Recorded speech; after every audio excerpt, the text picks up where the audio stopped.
Yes. Rob, Anik Subramanian from Fightbook MMA. Welcome back. At the championships last year, you told me that it would be awesome to bring the first ever PFL belt back to Australia. How was the homecoming? And tell me what the celebration was like. It was good to get home to Tassie and just see all my friends and family I hadn't seen for about 10 months whilst I was over in Denver training. And yeah, the news and paper and everything got behind me a lot, which was nice because they in the past they haven't got behind MMA that much back home, and a few people stopped me on the street or in the pub and stuff like that and congratulated me. So yeah, it was very nice to get back home. Good to hear. And one more from me. You won all your fights by knockout last year. Thiago Santos, your opponent, he has power and is also a black belt in Brazilian Jiu-Jitsu. Do you plan on keeping the fight on the feet or mixing in some grappling as well? And what do you envision the matchup to look like? I'm happy to fight. I think I'm very well rounded. I'm happy to take the fight wherever it goes. One of my goals this year was to be a bit more blend my striking and grappling a bit more together and not just be one dimensional. But that being said, he's got power, but when did we see that power last? I don't think he's had a knockout for however many years. So yeah, I'm comfortable wherever the fight goes. Thanks, Robin. Good luck on Saturday. Thank you. Patrick McQuarrie. Hey, Rob, this is Patrick McQuarrie from Combat Sports UK. How you doing today? I'm good, bud.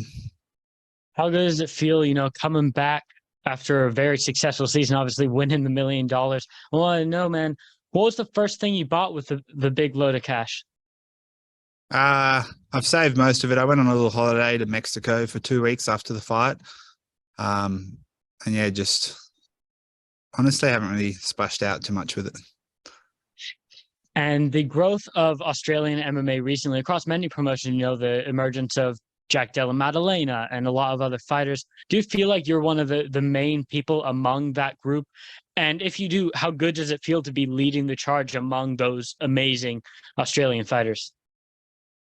I mean, I think in Australia, PFL hasn't grown that much as a sense as obviously more of the casual fans, as people say, follow the UFC, but definitely, I just won a world title for Australia, and everyone who follows MMA knows that I'm one of the main guys out of Australia.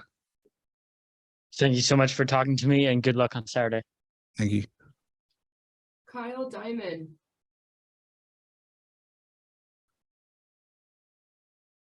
Kyle? Hi, Rob. Can you hear me? Yep.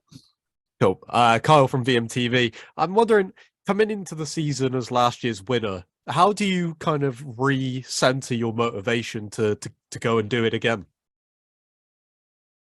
I mean, I'm always motivated for fights, and I feel like winning it last year, that was something, I don't know, I just knew it was going to happen, and I feel like this year is going to be even better and even bigger, even more important for me to win it this year than it was last year, to really make a statement that I am the best light heavyweight in the world. And I think going back-to-back championships is a good way to show that. The PFL has been a fantastic breath of fresh air for you and your career. Do you think it could be the same for your opponent, Thiago? Unfortunately, not. I think I'm gonna happily send him into retirement. As someone who's been through the tournament once over now, what do you think will surprise Thiago the most with him doing it for the first time? I mean, obviously he's got to fight back to back, but I've seen him in the past. He's been, very active sometimes before, but I think I heard him saying that he thinks, he's just levels above everyone in the PFL, and I'm just going to show him that's not the case. And we've seen time and time again, UFC fighters coming over here thinking they're going to be able to just easily win $1 million and win a world title and not go their way. So I'm looking forward to being the PFL champ to do that to him. Cool. Cheers, mate. Thank you. Jay Anderson. Hey, Rob, thanks very much for the time today. You're now the man to beat, the man with the target on your back, so to speak. So I'm curious if that changes anything for you, even on just the mental side of things. Not really. I know I've got a bit of a target on my back, but I think most of my fights last year I was still the favorite going into them, and I'm excited. I want people to know who I am and trying to take me out. So yeah, it doesn't change anything. I'm still preparing. I'm still just as hungry and motivated as I was last year. And you mentioned we haven't seen Thiago's power in a while. Do you feel he's been able to get back to where he was before the John Jones fight, or did that fight and the injuries really just change him for the long term?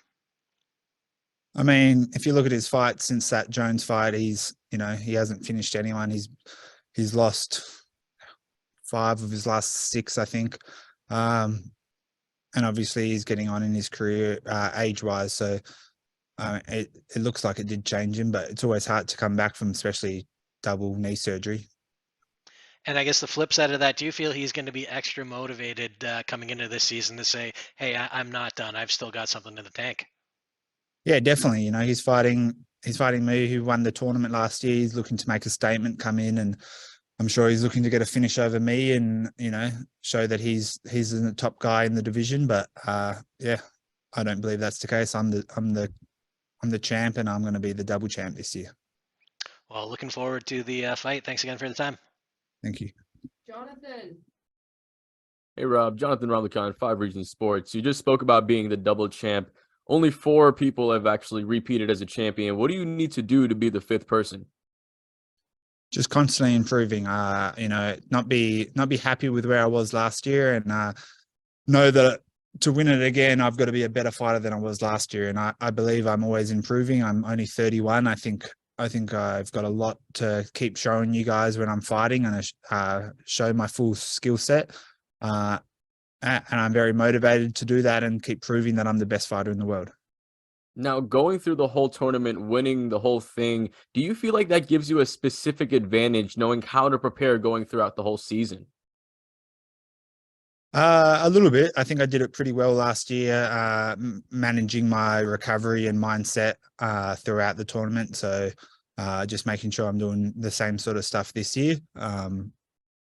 But yeah, you can be lucky or unlucky. Injuries can step in the way from anything. And in the tournament, if you're injured, you either have to fight through it or you're pulling out. So it's the toughest tournament in the world. Thanks, man. Good luck. Thank you. Curtis. Rob, this is Curtis Calhoun here with MMA News. My first question for you is I want to talk a little bit about the PFL format. You mentioned kind of, coming off of your first season in the PFL, and obviously it worked out great for you. But what are your thoughts on the format, like the quick turnarounds in between fights and the grind and knowing who you're going to fight ahead of time? I like the turnaround. I think this year we've got maybe a little bit longer between fights, just like a week, 9 weeks between, I think, this fight and the next fight.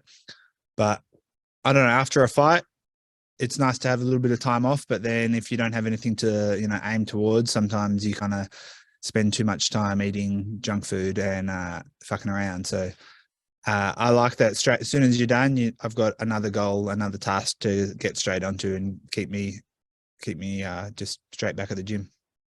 In terms of the statement that I would make to win the PFL title 2 years in a row, I mean, I guess, like, what kind of statement do you feel like that would be if you pulled that off, like in terms of putting you against some of the other top light heavyweights in the world?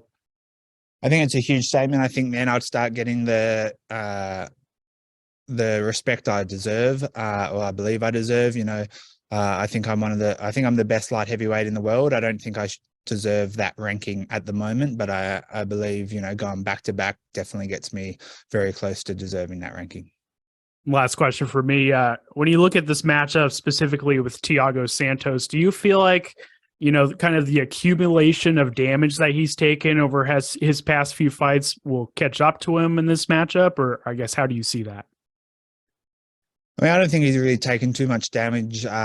He's just kind of changed the way he's fighting in the last few years after the Jones fight. But I'm sure he's going to be coming out maybe a bit more aggressive than he has in his past fights, and trying to bring the old Santos back and into a new promotion. And, I'm sure he's very motivated to go and win a world title before he's done. So, yeah, I'm not taking this fight lightly, obviously, at all. I think it's the biggest fight I've had in my career, and I'm really looking forward to it. Thanks, Rob. Thank you. Jay Christian. Good afternoon, Mr. Wilkinson. J. Christian Gary at Focus Fights Audio. How are you, sir? I'm good, bud. How you doing? I'm doing all right, mate. I just wanted to ask a couple of questions if that was okay. I know this was opined earlier, but you're facing Thiago Santos at PFL 1. With this being his PFL debut, coming in from the octagon, so to speak, what would be the one tip you would say to Santos as a way to get him, adjusted to fighting in the smart cage? What was the question, sorry?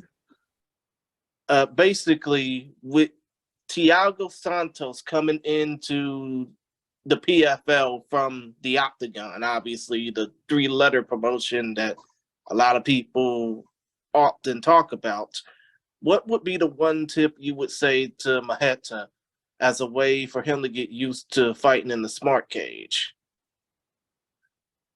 I mean, it doesn't matter about the promotion. Top guys in the world, we're the top fighters in the world, so it's not any easier over here. Understood. As you're coming into this particular season looking to repeat as champion and add an extra $1 million to your bank account, what would you say to young fighters that are inspired by your journey? I mean, I think I've shown that it's just a lot of hard work and being disciplined and committed to what you want to do. And it doesn't always come quickly or easily. Last year was a very good year for me, but that was my 11th year being a professional fighter. So, I've had 10 years before that where I've made no money and, just doing the grind, which, everyone kind of does. So you just got to be committed. And if you love what you're doing, it should be easy. Understood. And one more question. Considering the fact that you are fighting your second consecutive tournament as a light heavyweight, would there be an interest down the line of you, gaining 15 pounds and fighting as a heavyweight down the line? Not anytime soon, but maybe when I'm a little bit older and can't be bothered giving up burgers, I might fight a heavyweight. Okay, understood. With that in mind, congrats on getting into the season, and I hope you do well as the season progresses, mate. Thanks, bud. Last question for Rob. Anik. And mine's for the next round. Sorry, I just asked Rob questions. Oh, sorry. All right, let's do Lorenzo. Hey, Rob, it's good to talk to you. 2022 was your most active year as a pro MMA fighter. You fought 4 times in 6 months, and you ended the year with a big championship win. This is your first fight since November. Can you talk a little bit about how you balanced the past 4 months? You mentioned fucking off and not eating burgers. How hard was that with four months off after such a busy 2022? I ate a fair few burgers with my time off. No, it was good. Obviously, you have the season and you train really hard, and then you're going to have a little bit of time off. It went pretty quickly, but going home to Tassie was nice to see family and friends. And I'm always training. I don't just stop training or anything like that. But it's nice just you don't have to stress about a fight coming up or what you're eating too much. But I'm always at the gym and always looking to improve. You mentioned going back home to Tassie. Here in the States, most people unfortunately associate Tasmania with Looney Tunes, right? Can you talk a little bit about what your hometown is like and how it helped raise you? It's my favorite place in the world. It's a beautiful little island at the bottom of Australia.